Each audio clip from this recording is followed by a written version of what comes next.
Welcome, everyone. We're so excited to have you join us today for Light Language's panel on supporting gifted children.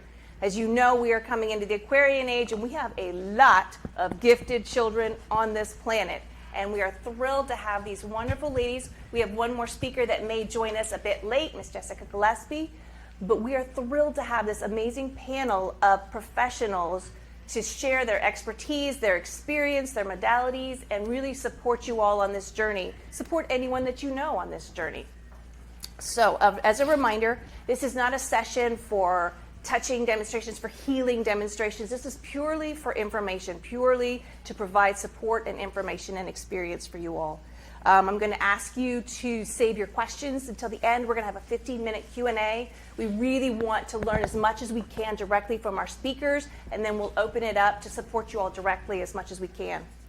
I already recorded. We already have the video recording in progress, and I ask everyone please to mute your phones, put them on silent or what have you, just because we are recording this and we want it to be a super high-quality recording. All right, so Light Language University, founded by our amazing Anna Noyce, is a... I just lost my brain. I lost my train of thought. The mission of Light Language University is to inspire others who are awakening and to aid in the imminent growth of the consciousness that we all know is expanding on this world. Our awareness of being multidimensional, and our awareness of being these conscious beings co-creating in this world. So we hope you find this discussion enlightening and inspirational. To introduce my dear friend and energy teacher, Anna Noyce. She is the founder of Light Language University, and she is one of those individuals, if you go around here, you're going to meet amazing people with amazing modalities. This woman has so many tools in her tool belt, it's amazing that she can walk. So she is a master Reiki teacher, a shamanic practitioner, an Akashic Records reader, a medical intuitive, a psychic surgeon, a channeler, an author, a speaker. She's studied mediumship. She's learned various modalities through experiences of using planetary energies, sacred geometry, vibrational medicine. She's got it all, the full package, as we say. And so we are here today to learn about supporting gifted children and supporting ourselves in the process of supporting gifted children. I have one of my gifted children sitting right here. So it's a multifaceted process. You need to support yourself and be the best you can be to support this amazing being that you have been gifted to hold in this life. And today I would love to have our speakers introduce themselves. Can we start with you, Dr. Jackie? Sure. Tell us a bit about yourself. I'm Dr. Jackie. I'm a chiropractor by trade, and I needed somewhere to learn how to kind of filter my energy and use that information for my work, and that's why I became a chiropractor. But I work primarily with women and lots of young children, and one of the things that I think is so exciting getting to work with kids is everybody gets energy information in so many different ways, and I'm really passionate about helping kids find how to work in the world with the gifts that they have. And I have a practice in McKinney and one in Plano. Brilliant. Thank you so much. Ms. Misty, would you introduce yourself, please? Hi, I'm Misty Verlinden. I have a practice in Houston, Texas, Lighthouse Reiki. I kind of came into this as I was working through a journey of healing my own personal trauma, and it brought me into Reiki, it brought me into energy work. One of the things that I kind of specialize is teenagers. I don't really work with younger kids, but teenagers, that's my passion. I love teens. I had a rough teenage years myself, and so I can just bond with them, and they're amazing people. They're absolutely amazing, so that's where my passion lies. Cool. Fantastic.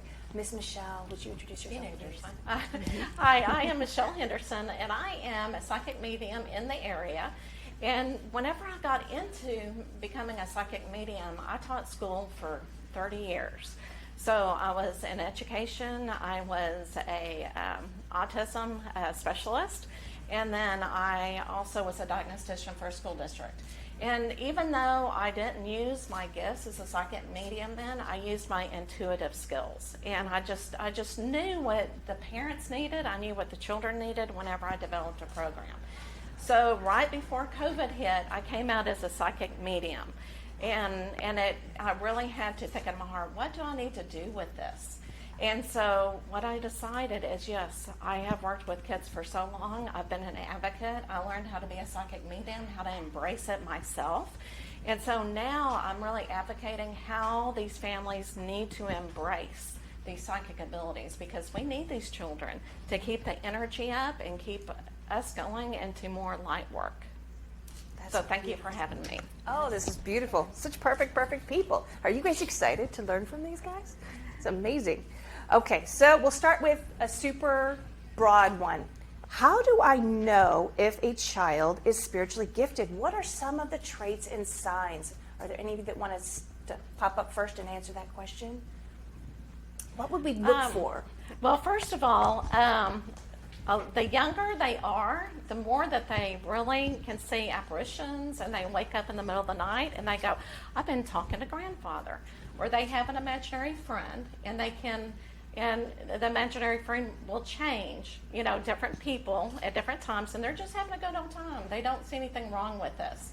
And they can feel the different energy around them, a lot of times. And as they get older, it becomes almost like they understand that it's not socially, not everybody's the same. And so they become aware of it. But I'll go ahead and let others talk. So I'm going to kind of grab onto that because Yeah. that's perfect for teenagers leading okay. into mine. Yeah. I see two different types of teenagers. I see the teenage kids who did it from a very young age, and they know, and they're kind of in that, what do I do with this? And as parents, if you have that child, you know you have that child because they've been doing it their whole lives. And then you also have the teenagers who didn't really realize what it was, and it's opening up in their teen years, and we're seeing a little depression, some anxiety. They flock to friends who have depression and anxiety because they feel they want to help. They're kind of the helper of the group. They're the ones that are very sensitive to what's going on with the people around them. I would definitely agree with the helper, and I feel like also the younger the child is, the less filtered they are about the information they're receiving. And so, just like you were saying with the imaginary friends, they're really in tune to that. Also really a big animal connection a lot of the times. And you'll see them, they have this comfort in the world that some other children don't. They'll talk to people that they don't know. They'll be around people that someone might kind of try to walk away from. They walk right towards them because they can see through that person quick. Yes, and also, I'm just going to tell a quick story. I was called in, and a friend of mine, and she was telling me about her 6-year-old son, and she's showing him a picture of a tree. So we all know what a tree looks like. And he turns it upside down, and he goes, "This is a pair of lungs." And you're going, yeah, me too, mouth open. But these children, they know much more than what we know of. They're very in tune. They're bringing in those past life memories. They're bringing in a lot of those things that they had already achieved in the last lifetime, and they're already open. And you may be speaking to somebody who's in their 80s, and they're only 6 in front of you. So I've had multiple experiences with these children. So amazing. Fantastic. What are some of the best techniques or tips for supporting an empathic child working through emotional experiences, understanding what is their own and what they're picking up from others? What are some really wonderful ways to support them and help them be aware of what they're feeling and bringing in? Okay. Well, and what I always tell the parents is the conversation. It's always important to have the conversation with the child and be open to it. Once you start judging it, that's when the child will shut down. The younger they are, if you bring out crayons, if you bring out toys, think of it as a creative playtime. The child will open up even more about something that they're going through just because they feel comfortable. But really having that conversation and trying to support, what can I do for you? How can I help you? Does this scare you? So you can also start talking about feelings. But have that conversation first. Yes, 100%. A lot of the teenagers that I do get come from families that the parent, it's not that they intentionally had the kids shut it down. It's not that they intentionally dismissed what they went through. The parents just didn't understand it. So a lot of the teenagers that I get, they have been dealing with these things their whole life, but they've learned to shut it down, and they have to shut it down, and they don't totally understand it. So what happens is they're still open. They are picking up on the anxiety of the friend next to them. They are picking up on the depression, and now they're experiencing it, not understanding why. So with me, I do Reiki sessions on them, because the Reiki, we will clear the chakras, we'll clear the aura, we will kind of remove some things and help them release. But then I also start working with the kids on teaching them to understand what's your energy with somebody else's energy. We teach them to ground. Grounding is so incredibly important for those kids also. One of the things that I think is really important working with really young children is figuring out how the information is coming in. So for some people it's auditory, for some people it's visual, for some people it's a vibration. And you know your child better than anyone else, and figuring out how that information comes in, I think, is so important, because you can have sensory rest in that way. So if there's someone that gets a lot of auditory information, you can supplement that with like high vibrational music, so that when it gets overwhelming, they have a tool that they can use to calm it down. Because I think one of the hardest things when you're young is the information comes in so quickly, and it is hard to see where it's coming from. If it's coming from, you know, the person in the grocery store that you just walked by, or, you know, determining where that filter is coming from, it's really important to be able to get peace from that information so that they feel empowered. Absolutely, because just talking to these kids and just sitting in front of them, and as a teen, remind yourselves, I work with teenagers, not the younger kids so much. Just telling these teenagers, this is real, like it's okay, this is okay. I feel some of these same things, I go through some of these same things. It's like a light switch kind of goes back on for them, and some of that shame kind of goes away of, you know, I'm abnormal, I'm this, whatever it is, and it's not true at all. And even in families where the family is supportive, or there's other people that have gifts in the family, what's hard about that is the information might be coming in a different way. And so finding someone where the information comes in the same way as your child is crucial, because that way, say you're someone that gets visual information but your child is auditory, finding someone else that gets auditory will make them feel accepted and make it feel okay for them to experience this, because a lot of kids don't realize that not everybody does that until, you know, 5, 6, 7, and then all of a sudden it's a cloak, right? Because we're trying to, I don't want people to think I'm different. Exactly, yes. Yes, and also looking for people around you in your community, such as the ladies here, are finding others that are also gifted, and allowing the children to have those conversations with people that they can understand and get validated on some of the things that they're learning are displaying. So I think it's very important. Yeah, I would agree. If I have a child that comes in and they're visual and they visually see things, I am very quickly, because I don't do that, I am very quickly going to find somebody who does and bring that person in and make that connection with the two of them, because they're going to be able to sit there with that child and have that conversation and create that normalcy with the child. So. And I really just kind of want to close up as knowledge is powerful. Yes. So I tell the parents, just like what you guys were saying, is go find a metaphysical store and find somebody that can educate you as a parent, so that you know how to help your child. And you'll feel more comfortable with it. I think the fear of the unknown sometimes takes over, but the more knowledge you have, the better. And I agree, and I want to say there too, as the parents, that is an incredibly empowering thing for y'all as well. And when I do sessions with teens, parents are there. I always require that the parents are there, even if they're 17 years old, because that relationship is going to be incredibly important, and it helps you also to understand, okay, this is kind of what's happening, and it allows you to kind of begin to work together with them as well. Fantastic. I'd like to interweave in here that Light Language University does have classes. If you know, whatever you resonate, whoever you find to support you, to whatever way you choose to approach education, Light Language University does have classes to support you as the parent, as the adult, approaching this information and understanding what there is to know, what possibilities there are. How would a parent handle comforting and supporting a child who has vivid dreams about the future that come true? That is awesome. Okay. Yeah. I mean, because yes. So what I would do is I would I would offer the parents to be able to really listen to their child, and again make a dream journal of what's going on.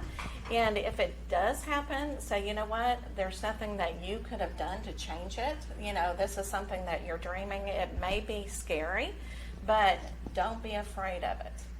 you know, and what do y'all? Yeah, 100%. I've only ever experienced this with one client. She's younger. I agreed to see under a teenager. She's 11, but she's much more mature. She experiences this, and I do the same thing. Let's do a dream journal, and then let's also understand that you didn't cause this. You're not creating what's happening, none of that. You were just receiving this information.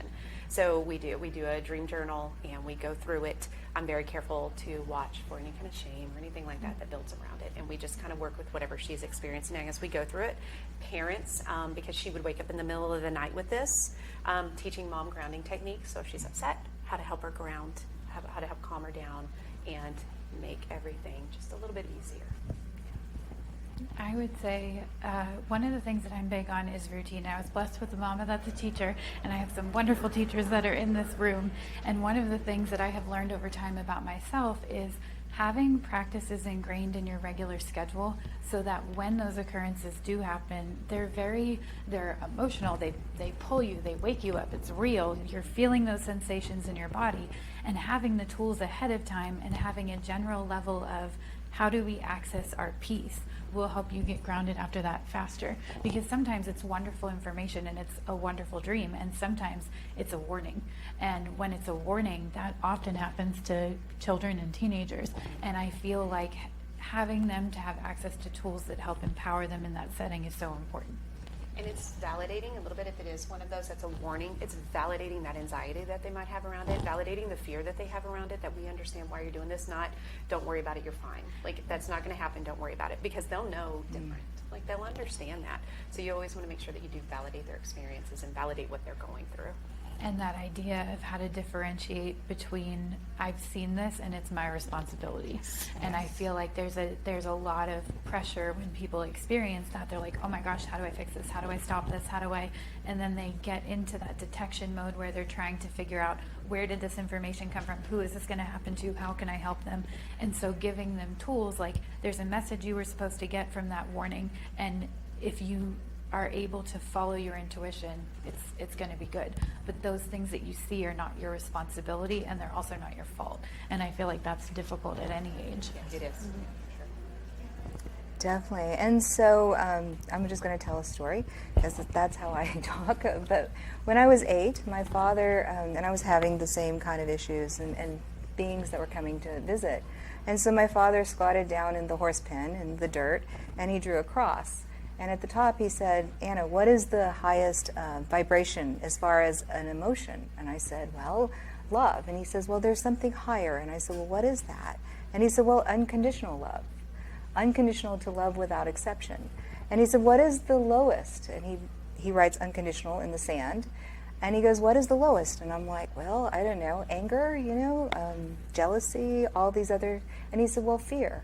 And he said the two emotions that everything falls under are unconditional love and fear. So you have this high frequency. So we use this as a tool. The cross in the middle is the horizontal line, and we call this the heart line. And so what he was showing me is how that anything, and this works on dimensions, and this also works with light language, anything you're doing, it's emotional. Our emotions don't know time. They don't know, they just are. And so one of the things that he said is, he said, anything below the heart line, and we started listing all these different types of negative emotions. And then we listed all the positive that were under this category above. And he said, when you go above the heart line, nothing below can see anything above. So he was teaching me how to gauge and how to work on my own self. And when I was afraid, I knew I fell below the heart line.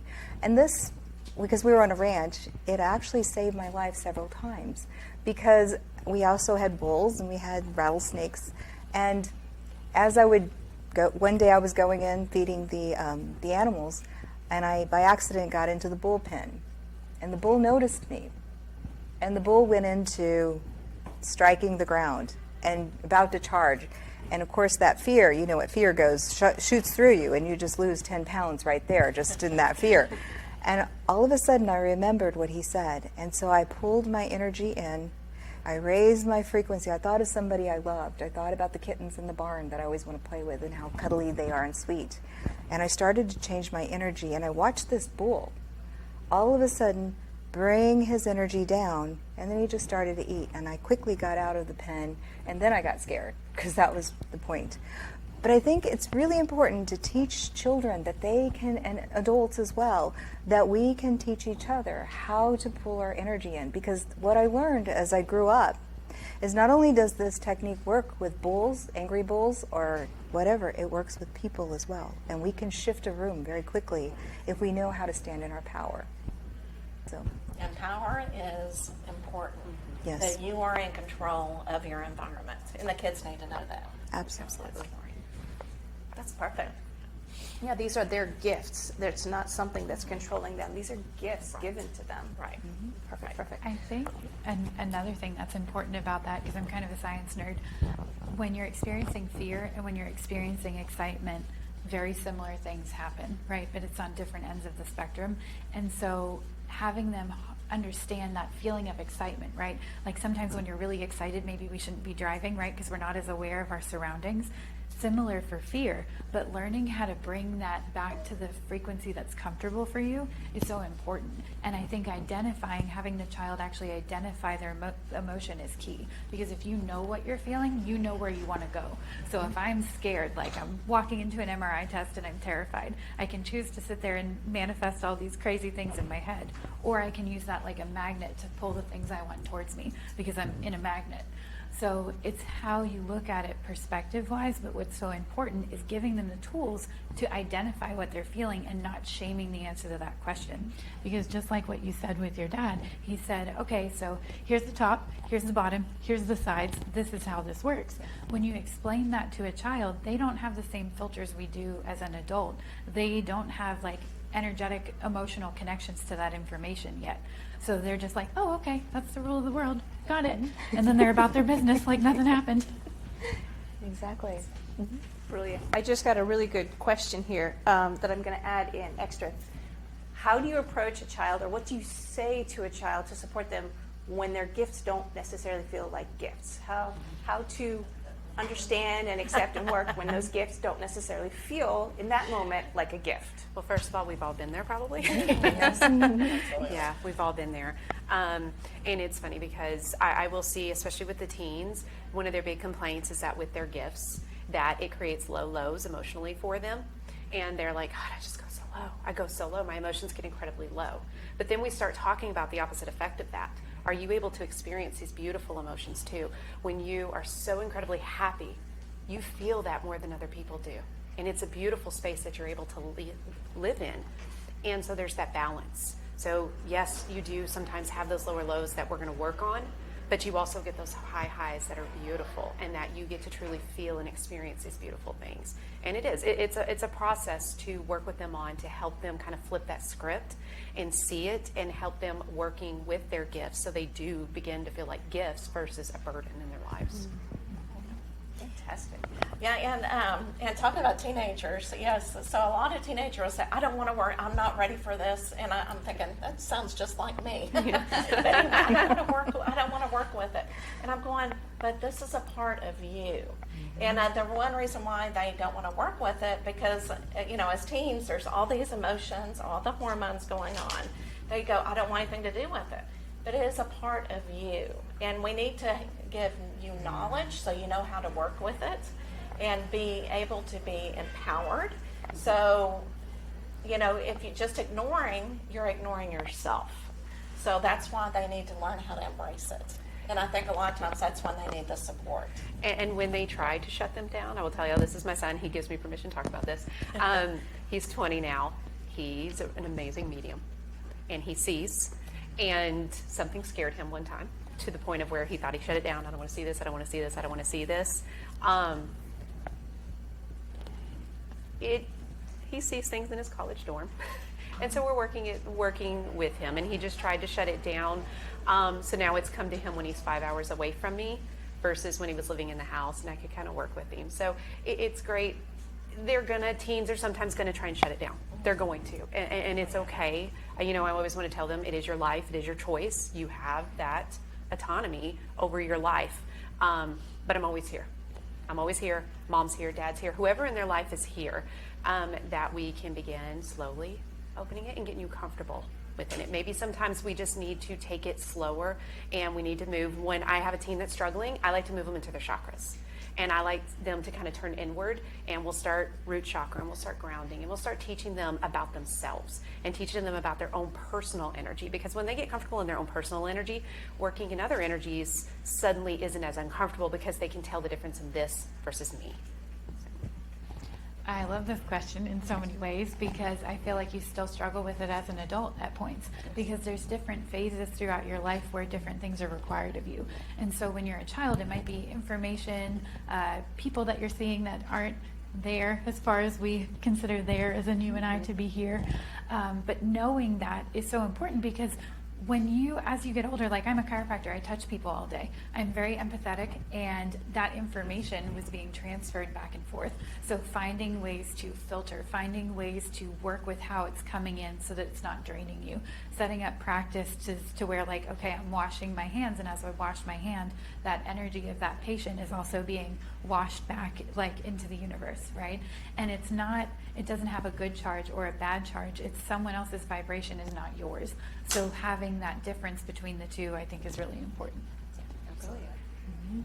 Yeah, so empath, of course, seems to be the everybody has the problem with empath, but we're also understanding that everyone's an empath, and it doesn't matter where you are in the spectrum, everyone's an empath.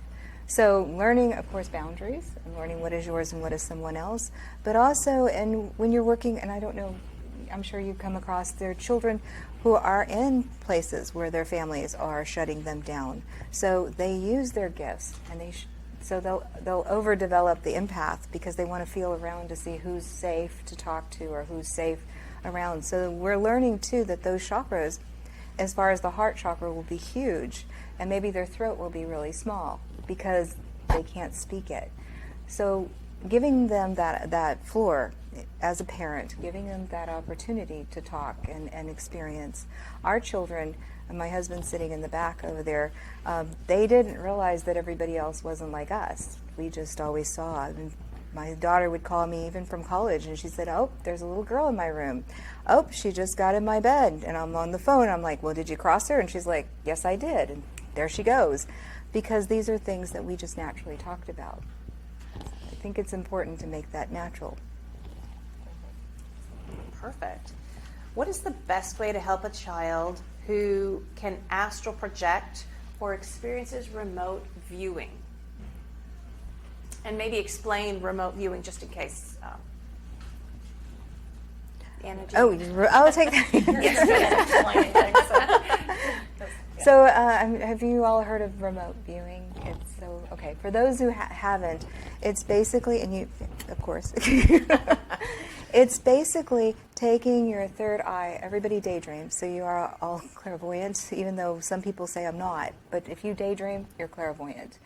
And so it's thinking about, if you were to think about where you were this morning, immediately the energy connects and you can start to see. In fact, if I ask you to think about your room this morning or where you left the keys, you might go around your house and look for the keys energetically. Well, that's remote viewing. That's being able to see somewhere else, and we all do it. We just don't even realize it.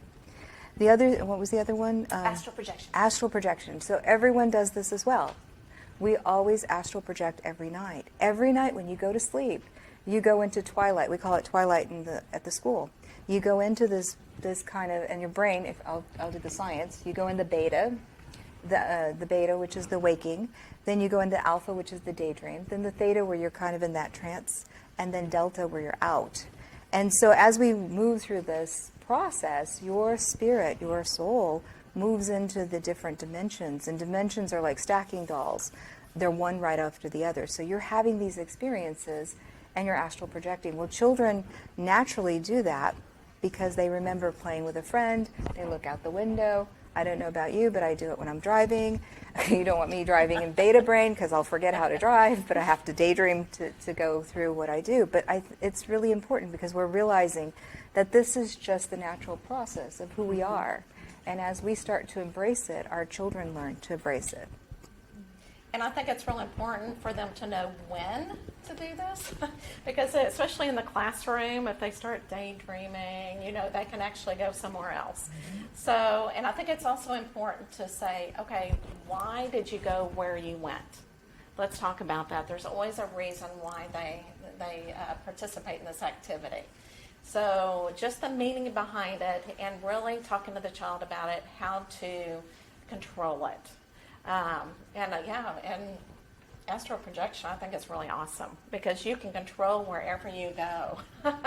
And have them write stories about it. I'm a big journal fan, and I know y'all probably as well. And I think it's really important for them to write everything down that they're seeing. Yeah. Or maybe record. Yes, if they're absolutely. If they're and even if they're young, they can do the different colors. Just drawing different colors and just say, well, what does this color mean to you? And there's and symbolism and so forth. But yeah, it's good. Yeah, and that's kind of the same journal. Teens love to astral journal or astral project. Sorry.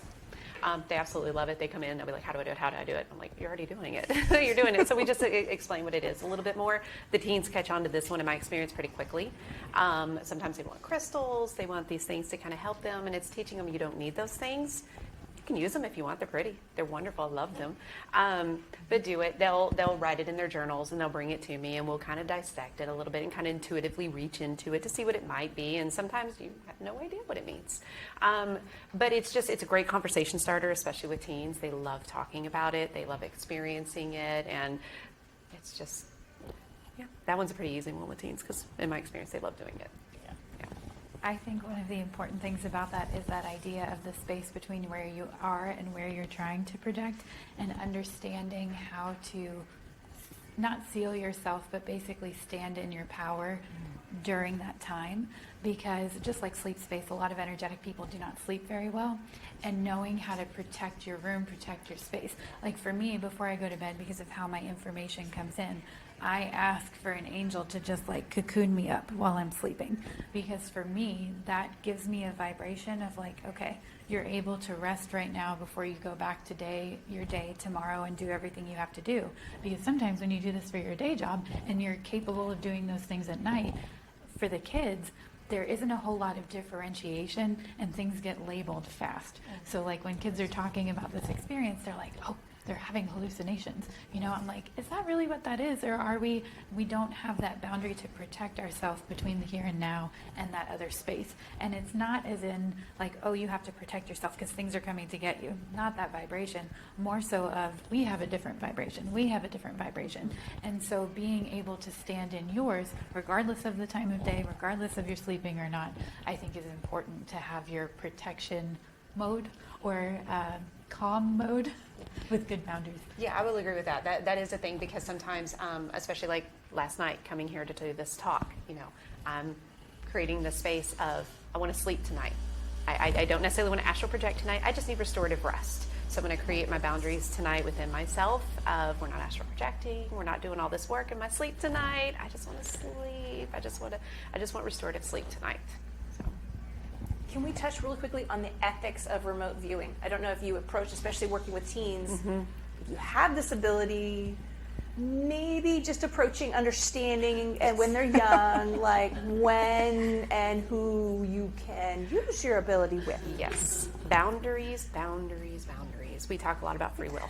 We talk about a lot not pushing in other people's free will and respecting other people's free will, respecting your own free will at that as well. It is, boundaries. Boundaries. Yeah. Can't say that word enough. Boundaries.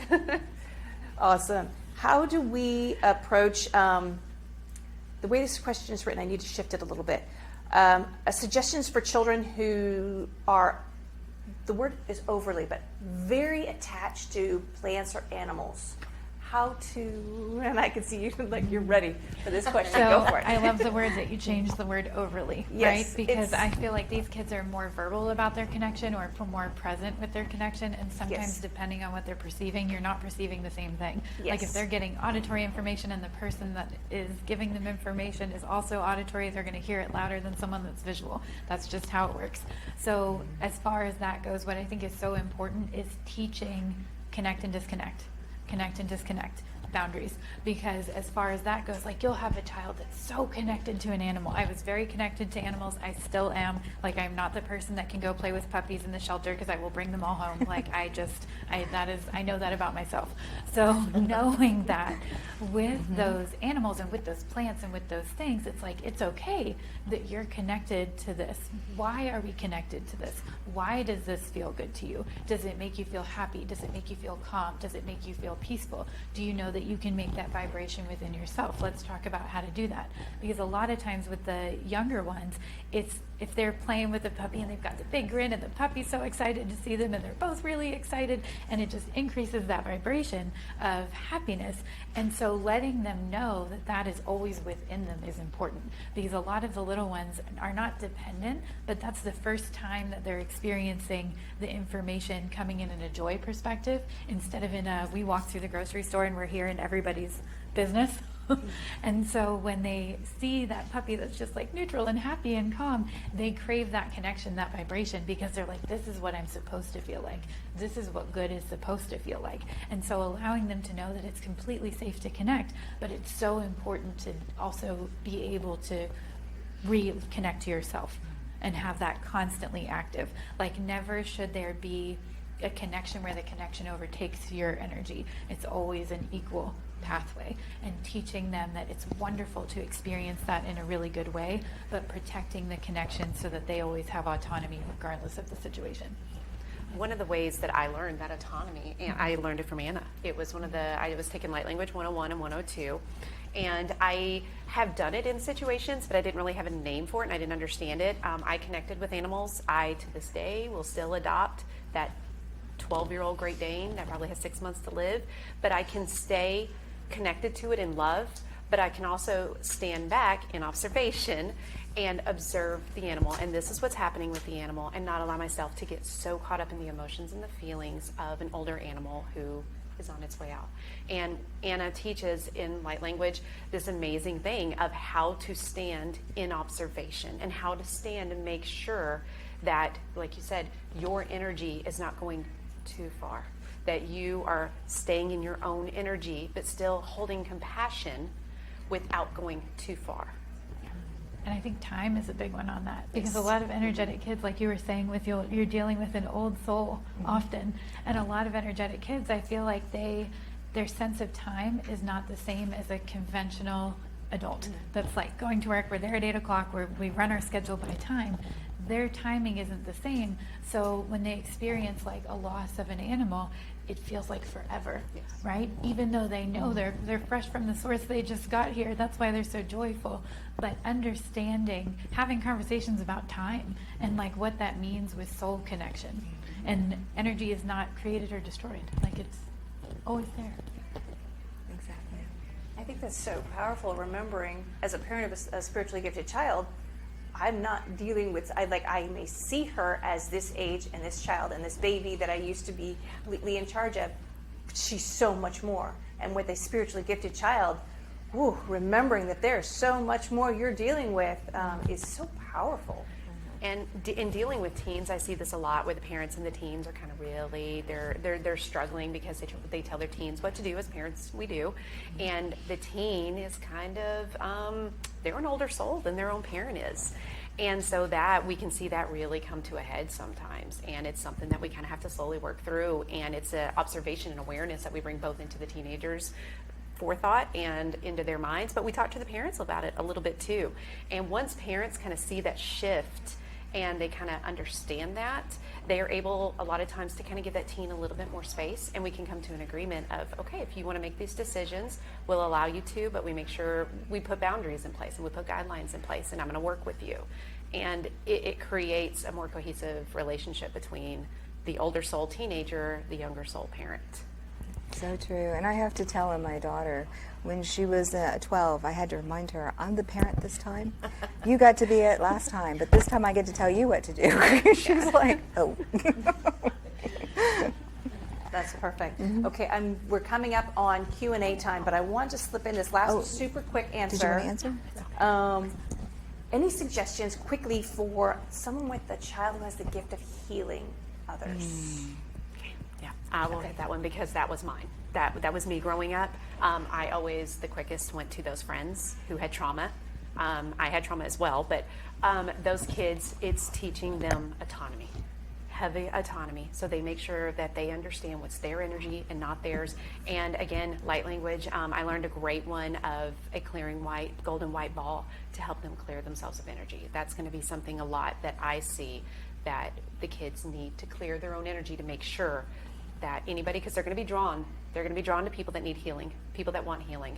So we need to make sure that they are comfortable in their own energy. They can define what my energy is and other people's energy. I still do this as a grown-up, and so I think this is so important because the first few minutes when you get up in the morning, you know how they always tell you on the airplane, put your gas mask on first, fill your cup up first, right? The first person you should be putting healing hands on in the morning is yourself. Every single morning. Like, wake up in the morning, hands on the chest, like, I love you, this is going to be a good day, we got this, we're designed for this, right? Because people that have the ability to do that, often they're not even on the list. And being an adult by the time I ever even figured that out, and having wonderful teachers, it was always this idea of, if I do this for myself first, I'm not going to have enough energy for everybody else. You shouldn't be pulling from your own energy. That's not how that works. There's an abundance of universal energy, but until you know that, until you learn it, until you're okay receiving that calm energy in the morning, that intention, you get spent quick. And everything is hard. And especially the younger children can learn that, like in the morning, knowing who you are and connecting to who you are before you go out into the world automatically grounds you and kind of seals you off in a very protective way and allows you to remain in like a more non-reactive state. And perhaps supporting them in knowing that they're not responsible to heal the world. Yes. That's a big one. Yes, 100%. Yeah. And I was also going to state maybe like what we were talking about, boundaries. Mm-hmm. You can't heal everybody. And you have to have that permission to be able to heal. And, especially with young children, they may think it's just absolutely normal. But again, you have to have permission from the person that you're talking to. And having those boundaries, and maybe having somebody in the family that they can practice on, or because sometimes children will also get something that is medically, challenging for a person that they're reading. And so just teaching the child how to deal with that, and it's okay, just make sure that the person's open to it and have confidence in what they're receiving. And just a tip for the parents. Once you're attuned to Reiki, you're attuned for many, many, many lifetimes. So a child can come in and be attuned to Reiki, and they start healing somebody, and it's Reiki. So we're finding that out, that these children are coming in with these gifts that they've gotten in other lifetimes. Okay, perfect. I do want to remind you, anything that is shared will be on video record, so just be aware of that. And at this point, I'd like to open this up to the Q&A, to any questions you may have. Please be sure when you are asking your question to be very loud enough to not just be heard by the speakers, but by other parents, by other people in the room, because I'm sure they've at least thought of the same question. So is there any questions that anyone has? I'm a school teacher, and I can say that I'm absolutely exhausted by the end of the day. And I always talk that especially in the last 5 years, empathy and the empath journey. And I'm discovering a lot of things. I'm going to say COVID definitely has forward. But what advice would you give to somebody who's very new to this and understanding this, of being able to cleanse between each class? I mean, really quick, because that transition is like, 5 minutes, and then the next class comes in. What advice would you give to be able to kind of tune back into yourself, to be able to kind of cleanse for a brief moment? How does your information come in? Is it feeling? It's feeling. Yes, in your chest. Yeah. Okay. Do you have anything that you can put over that area that will ground you, like a scent that you love, or something that you can rub on your hands and physically touch that area, because right here is also kind of near a vagus nerve center. So just brushing over this area a few times will connect you back into your body, so then you regain control. Because I think, and control is kind of like sometimes a dirty word in the energy world, right? I'm not trying to control anybody else. When I use the word control, it's more so I need to realize that I am in charge of my own autonomy. And so reconnecting to that, for me, having that sensory, I think that sensory information connects better to feelings, because when you're feeling it, as soon as you said it, you touched your chest, like it's right here, I get hit with it right here. Some people like, okay, we've got some selenite there. Some people like something scented, or just like a gentle, just real quick, nobody's going to notice this, right? Or just like, okay, I'm just adjusting my clothes. Having that reconnection to yourself so that it short circuits that brainwave of, oh my gosh, all this happened in this class, this kid's suffering with that, and you get the next class, and then you have to be excited for someone that just got a new baby in their family. Changing your own energy, right, that many times a day is very demanding and very difficult. So just reconnecting to your physical body, because your information is coming in a feeling way, I think would be helpful. Okay, I do want to say that we have a 2 o'clock class maybe perfect for you on awakening and developing your own intuitive gifts. Yeah. So it'll be right here in the same room, like absolutely perfect for you. Are there any? Can I follow up with that real quick? Because Super fast. I used to work in education. So a lot of times you'll feel other energies and their emotions, and especially from parents that are not real happy. So I'm a big Avenger fan. So I always would pretend, and it actually works. I would put like a shield, and I would actually imagine my energy pushing that energy back and saying, right now I do not want to feel you. It's not the time. And you can actually feel that wall going around you.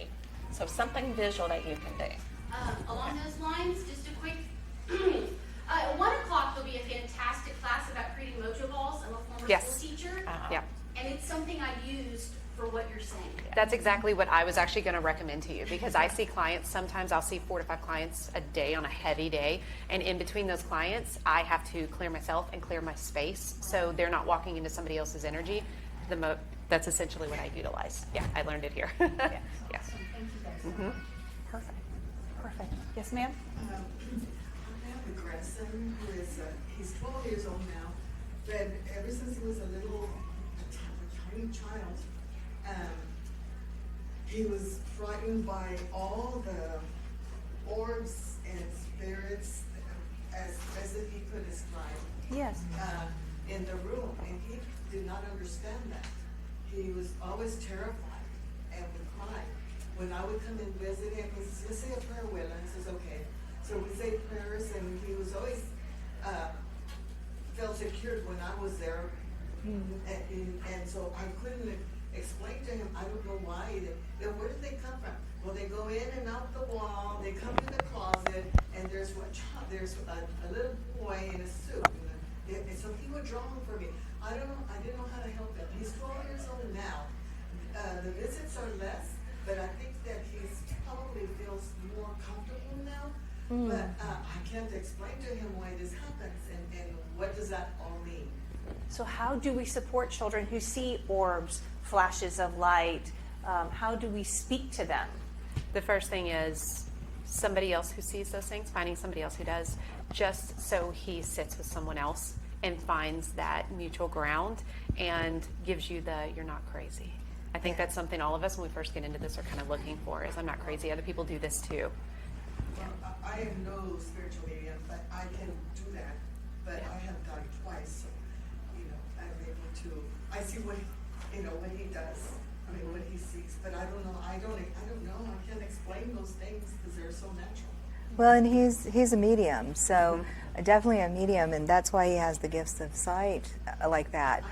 Oh, let's see. Yes, he's a medium, and so he has that gift, and so that's what's happening. It started at an early age, but interesting enough that, and I always explain this to our students, it's like having a searchlight, in the dark, and the searchlight's out there, and spirits can see it.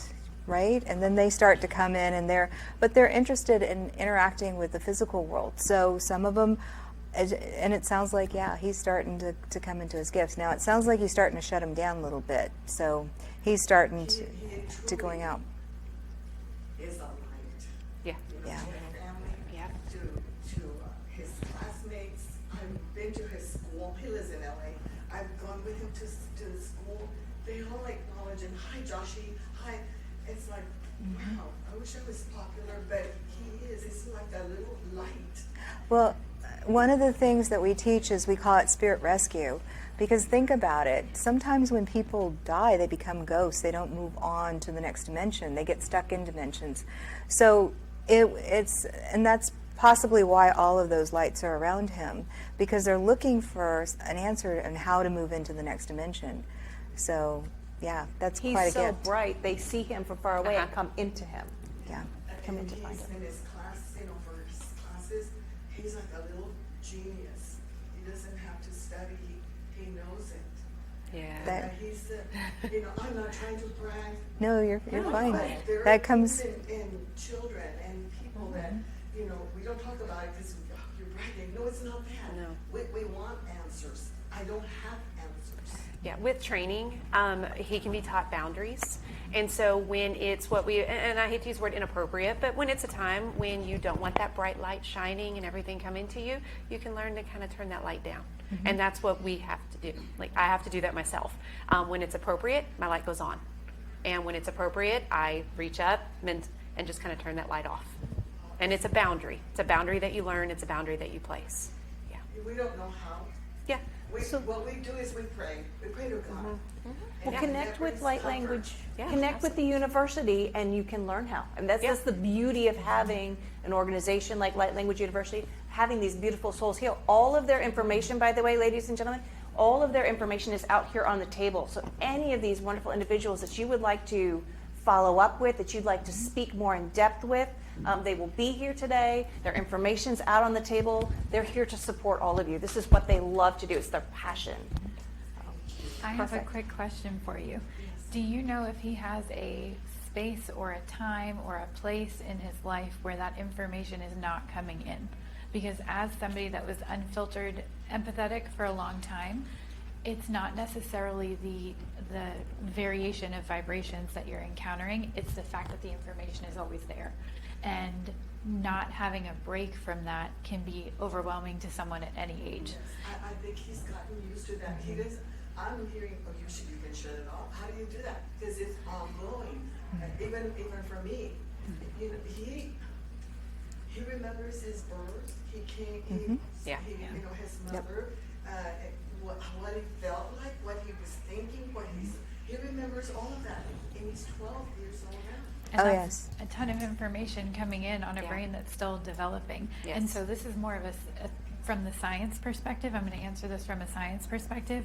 There's certain things in your body that change how you interact with space. So like if your minerals are not balanced, if your calcium and your magnesium channels are not balanced, it's the difference between a low, slow current and a live wire. And that's something that I didn't learn until I was an adult. Like I was much older by the time I learned if I have a little potassium, everything's volume is turned down.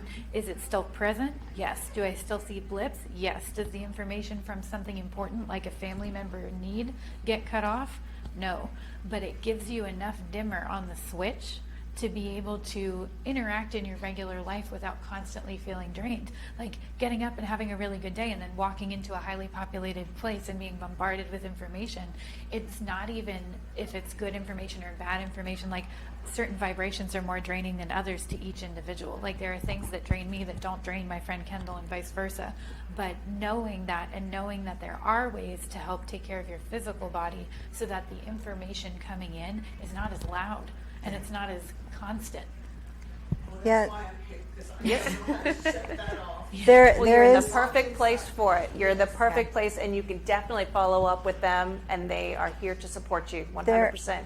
There are also minerals, crystals, and like a black tourmaline. And, there's a second side to, there's the physical side of us. There's the spiritual side. I am not trained there, and neither is my family. Oh. So this is why I'm here. Awesome. Forgive me, I'm supposed to be in the other room talking, and I'm the only speaker. All right. But yes, We have come to the end of this program, and I wanted to read off to you some of the other support classes that we have here also with Light Language. Today at 1 o'clock, we do have Brooke's Mojo Balls class for all ages. It's for children and all ages because all of you are working or know children, and Mojo Balls are so, I gotta keep touching the microphone. Mojo Balls are just really delicious to know how to use for yourself as well as with children. At 2:30, we have tuning into and unlocking your intuitive gifts. Be super helpful. And then at 4, we have diving into your past lives. That is a $20 class. That's the one that is charged. Everything else is free.